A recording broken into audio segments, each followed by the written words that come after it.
not to suggest that you should endeavor to employ artillery in your everyday life.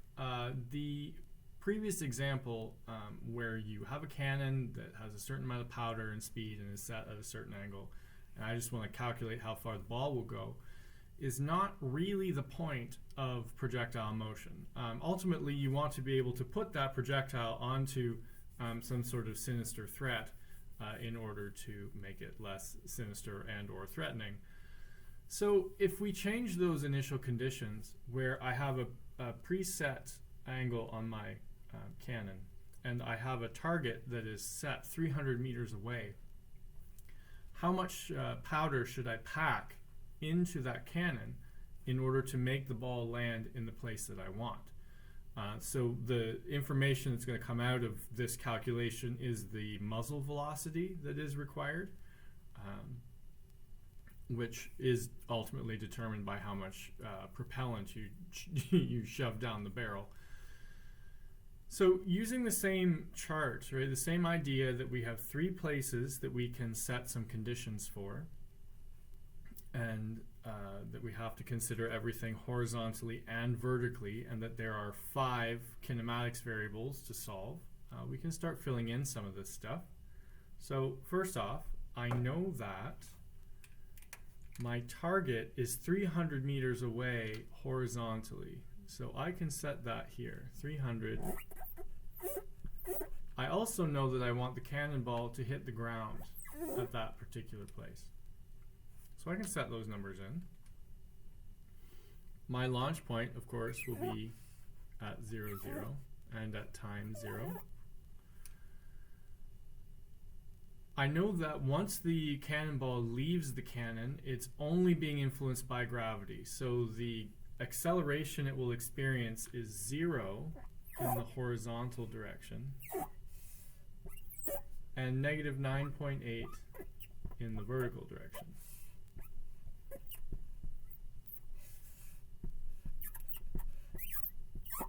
Alright, so I'm starting to run out of things that I have actual numbers for. So I'm going to have to think about how I would split this initial velocity into components when I don't know what that initial velocity is to start with. So I'm just going to draw a little triangle up here. I have this muzzle velocity. Let's just call it V. And that muzzle velocity is broken up into a horizontal component and a vertical component. And it has an angle of 45 degrees in there. Okay, so this is the horizontal component of that muzzle velocity, and this is the vertical component. Now, at this stage in the last example, I had a number here, so I could calculate numbers for those. Unfortunately, I don't have that yet. In fact, that's what I'm trying to calculate in this problem, is what this number has to be in order to make this happen.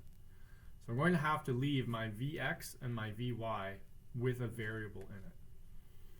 So I'm going to set this up the same way as I did before. If I combine Vy and V with a 45, that's an opposite and a hypotenuse. So sine 45 equals the Vy over whatever this number is.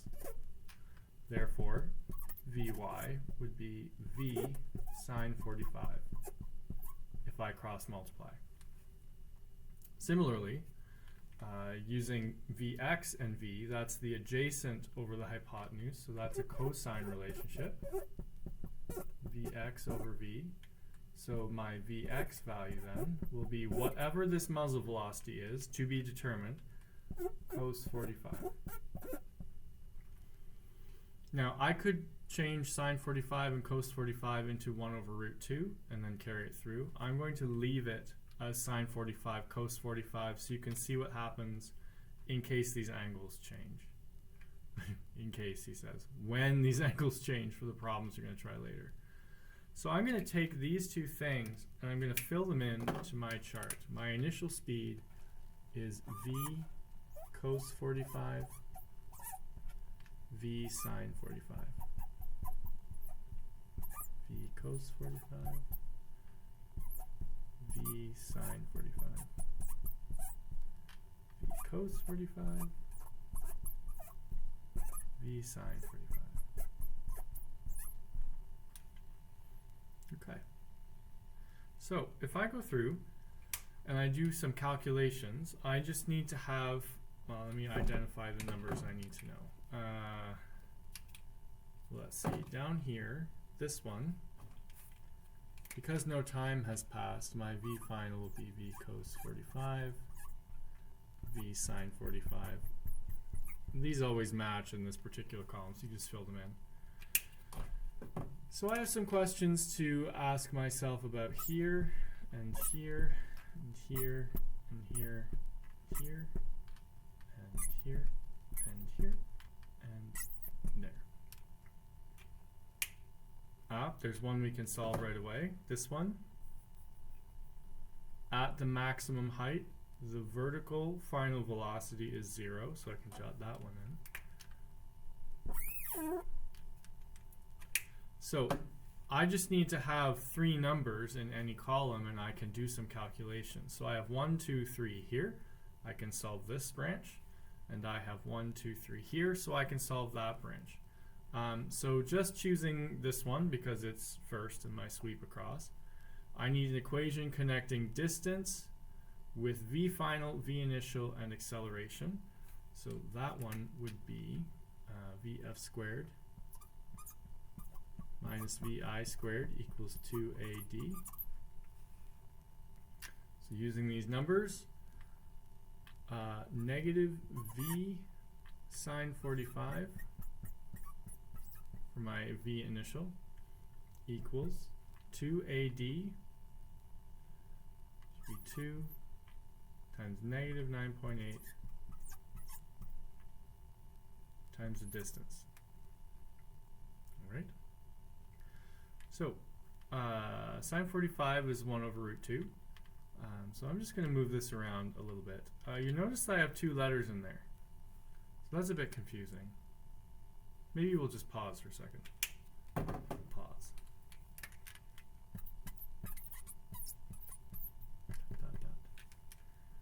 It would have been nice if that worked out to be a number, but because I have a letter in there, I've got this weird 2-variable relationship, which is kind of annoying.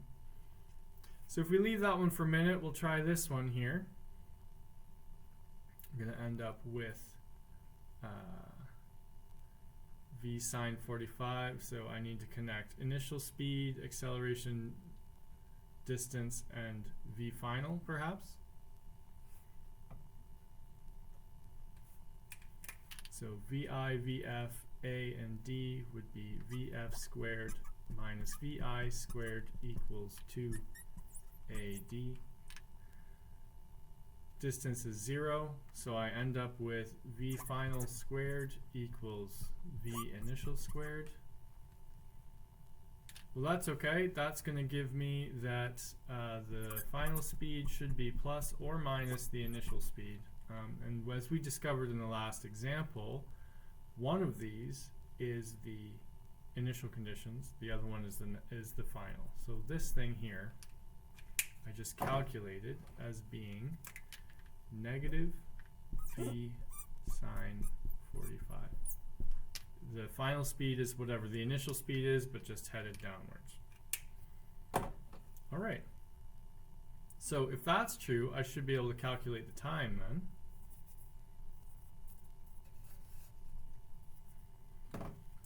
So I need an equation that connects v initial, acceleration, distance, and time. V, I, A, and T. Okay, that one's going to give me, so distance is VIT plus 1/2 AT squared. So distance is 0. VI is V sine 45 T plus 1/2 negative 9.8 T squared. Okay, so if I do this again, I'd end up with 0 equals, I have a T here I can factor out, so T v sine 45 minus 4.9t. This is a cases setup, so either the first one, either that equals 0, or v sine 45 equals, v sine 45 minus 4.9t equals 0. So v sine 45 equals 4.9t. What's happened again? I have an equation here that has a v and a t. Over here I had an equation with a v and a d in it. I don't have enough information because I don't have that number for this to spit out a number. It's giving me an algebraic relationship. So failing getting a number relationship, I'm going to try and get some sort of algebra relationship and try and do some tricks with it. So if I've got a t here, I need to remember that that's the time at the target. Right? That was the column I used to do that. So I'm going to try and get another equation that has time at the target in it, and I can pull that off using this group here. So I'm going to erase this one.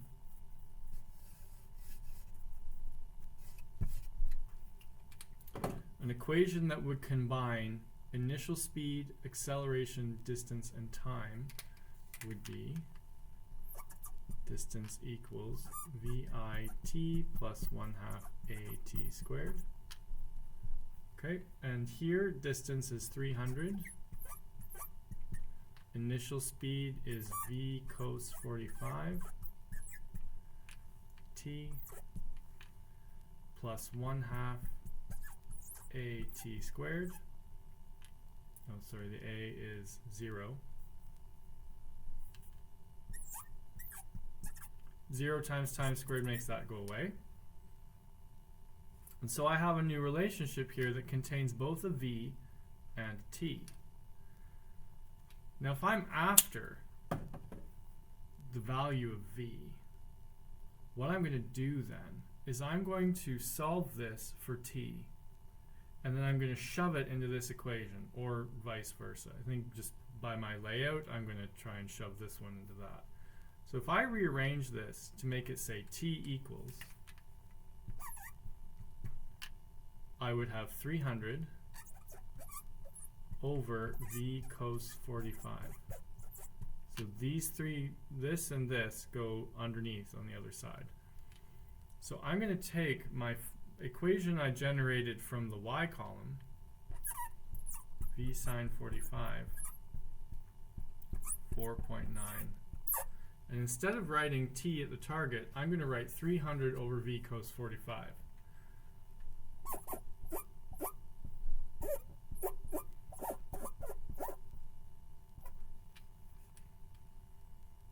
So I'm going to need to do a little bit of arranging here. I'm going to bring this V up to the other side. V times V would be V squared. And I'm going to bring sine 45 down to here. So I'd end up with 4.9 multiplied by 300 over sine 45 cos 45. Okay. So I just need to pop this into a calculator and I should be able to get an answer for that. So let's see.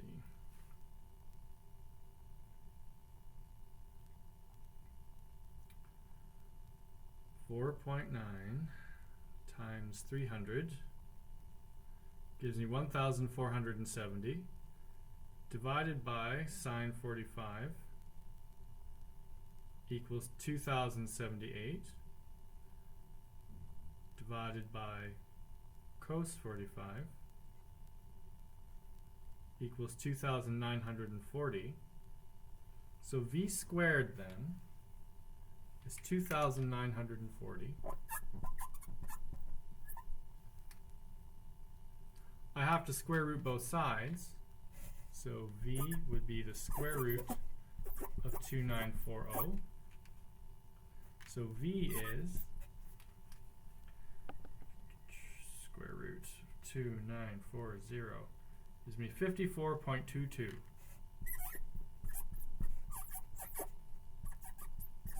meters per second. So I've just deduced there my teeny little square, hopefully you can see my face and you can see the numbers, is that this muzzle velocity, the muzzle velocity I need to make this cannonball strike that particular target, is 54.22 meters per second. Now I can go back and I can backfill in my chart. So I'm going to erase this because we don't need that number anymore. But when I'm done, I'm going to go through and I'm going to actually put in 54.22 into my chart so that I can finish learning all my things about kinematics variables. Here we go.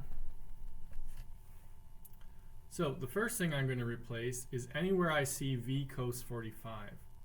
So 54.22 multiplied by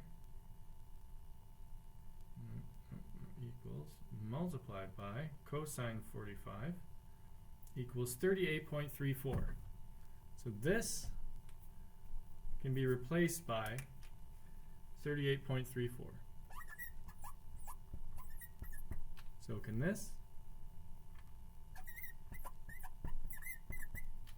So can this? So can this?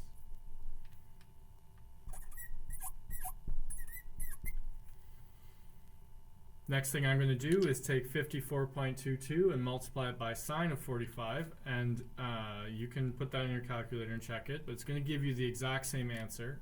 Because 45 degrees is halfway to vertical, you get a match on that. Put it in your calculator and check it. You don't have to trust me on that. So this will be 38.34.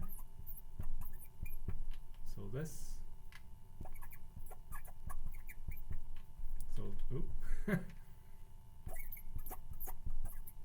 Obviously that was already 38.34. So is this one. So is this one. And so is this one, though it is negative. All right. Now, at this stage then, this v sine 45 was 38.34. So I can finish that. 38.34 divided by 2 is 19.17, divided by 9.8 negative is 1.956. We'll round that to 1.96 meters.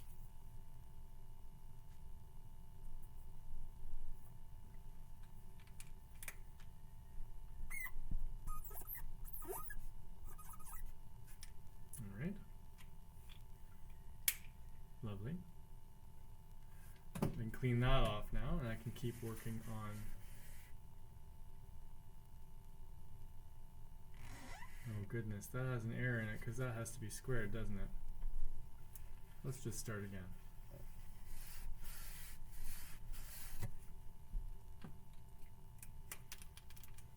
So I have all these numbers. I need to start working them out and try and get this one, which was the distance. Distance combining VI, VF, A, and D would be VF squared minus VI squared is 2AD. VF is 0, so I have negative 38.34 squared equals 2 times negative 9.8 times the distance. So the distance would be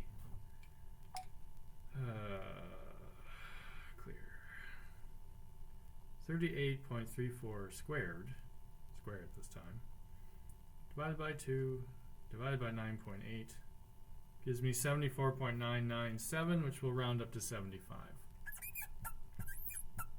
That's better.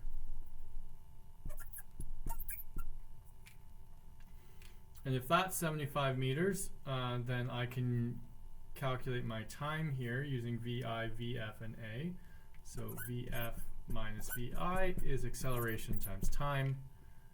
So 0 subtract 38.34 equals negative 9.8 t.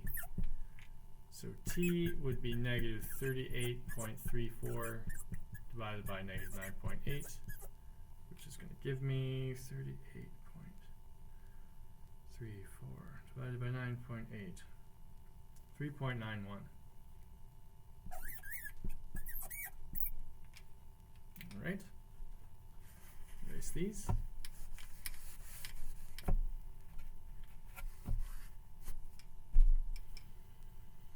Let me work on the horizontal column now that I have a time. V final in the horizontal direction with an acceleration of 0, it's going to give me 38.34.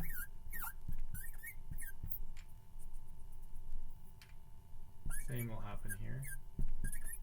And that's the same as in the last example. With no horizontal acceleration, this velocity is not going to change as you go through.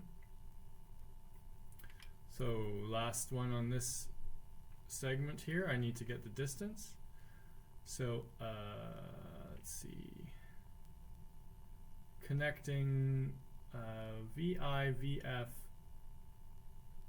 let's see, we were given VI, A, D, and T. I don't know, I didn't want to do that one. Let's see, twice the distance is final plus initial multiplied by time. So twice the distance would be 38.34 plus 38.34 multiplied by 3.91 seconds. This is a kinematics equation we haven't seen in these examples yet, but it is one of the ones in the chart. You can go look that up. So 38.34 plus itself times 3.91 divided by 2 is 1.4909, which will round to 149.91. That goes here.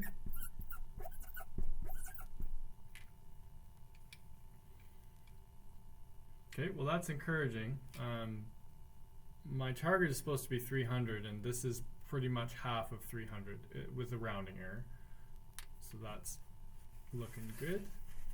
Last thing I have down here is to calculate the time, and if I've done everything correctly, this should be twice that. So I'm looking for 7.82-ish to show up here. So to get my time, let's use that same equation I did a minute ago. Twice the distance is VF plus VI multiplied by T. 2 times 300 is 38.34 plus 38.34 multiplied by the time. So I end up with 600 divided by 76.6.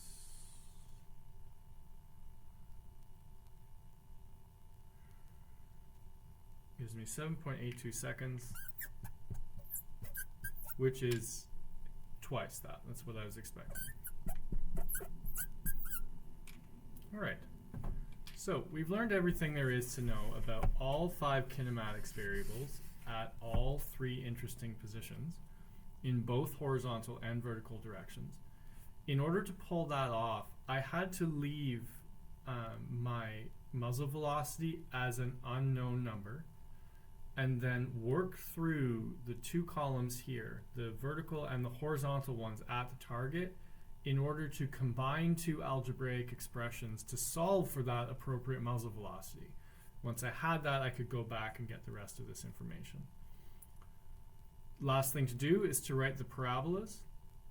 So for my spatial one, y would be a x minus 149.91. It should be 150, but we'll just leave it in there. 150 plus the height there would be 75. So using this dot 0 and 0, I'd end up with negative 75 equals a times negative 150 squared. So a is negative 75 over 150 squared. Doing the temporal version, v equals, or that's a y.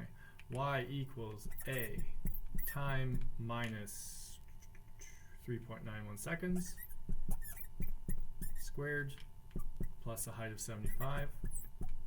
So my a value will end up being negative 75 over 3.91 squared. So the model in space would be the height of that ball is negative 75 over 150 squared, x minus 150 squared plus 75. It's neat how if you leave the numbers without actually calculating them, you can start to see how they pop up in different places. And the time version would be negative 75 over 3.91 squared, x minus 3.91 squared plus 75. All right. So not only did I set a target and a fixed angle, then determine the muzzle velocity that would make the projectile strike my target, I also filled out all of the kinematics variables and wrote models in space and time in order to determine the position of that ball at all places you can imagine. So if you give this a try in the practice problems, you're going to have to do this, right? Leave your Vy as a letter sine of whatever this angle is, and Vx as a letter cos of whatever angle that is. See if you can get to the end.